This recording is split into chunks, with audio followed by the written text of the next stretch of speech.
Hello guys, naranasan niyo ba magluto na kung ano lang yung available na gulay sa ref nyo ang iluluto nyo, na parang hindi nyo naman talaga alam kung ano bang recipe yun, basta paghahalu-haluin lang natin.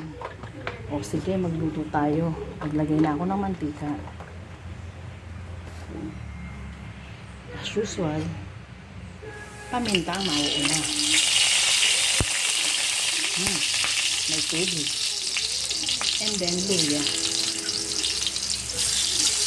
Yan.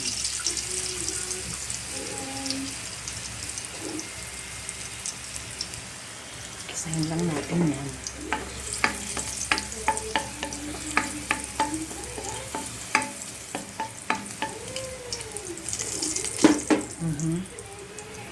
Tapos, sili. Kung ano nga lang yung available sa ref, di ba? And then, hipon. Nahin natin sa gitna. Wala eh. Kung ano yung matira lang sa ref, di ba?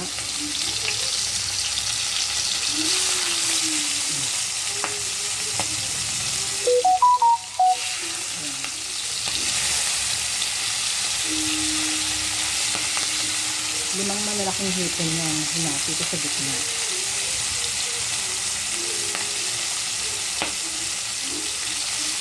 Kasi natin ninyo, kung naghati kayo, yung half frozen pa, para hindi madurog. Kasi pag malambot na, at hindi magalas ang inyong kutsilyo, madudurog lang yan. So, kailangan half frozen.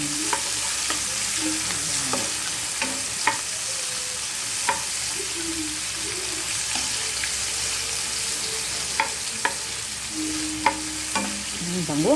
Andito lang kayo guys. Makaamoy ninyo kung gaano kabango ito.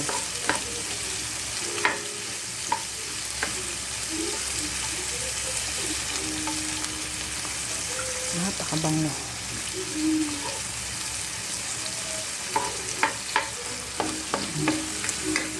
Ayan guys.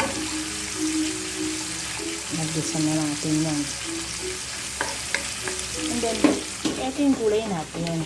Young corn, bok choy, at saka yung canned mushroom, button mushroom. O yan. Binlance ko na yan in hot water. So yan ang ating gulay. Wala eh, siya lang yung available sa ref eh. So di yun lang luto natin. Basta may mailuto lang. Ayan. O diba? O, pwede na rin yan.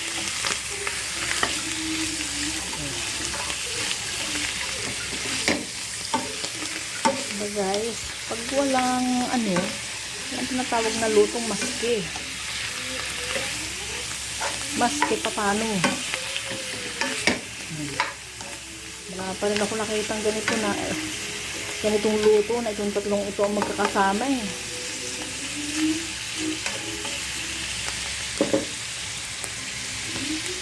Kasi ako nakabili ng carrots. Sobrang mahal ng carrots sa grocery. Kahit ang broccoli sobrang mahal. Isang maliit na broccoli 100 plus. Wait lang guys. Bubuksan ko ang oyster sauce. Hindi ko mabuksan yung isang kamay ko. Wait lang ha. Ayan guys, bubuksan ko na. Sasasalin lang natin.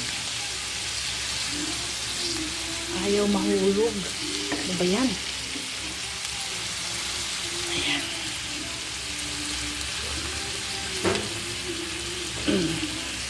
Tak, tak, tak, tak. Ayan, that's it. Tama na yun.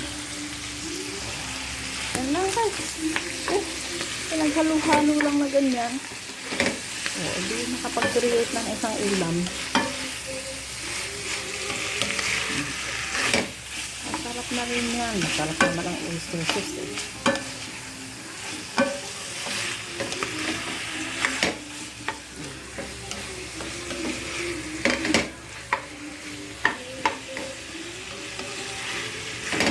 Haluin lang mabuti.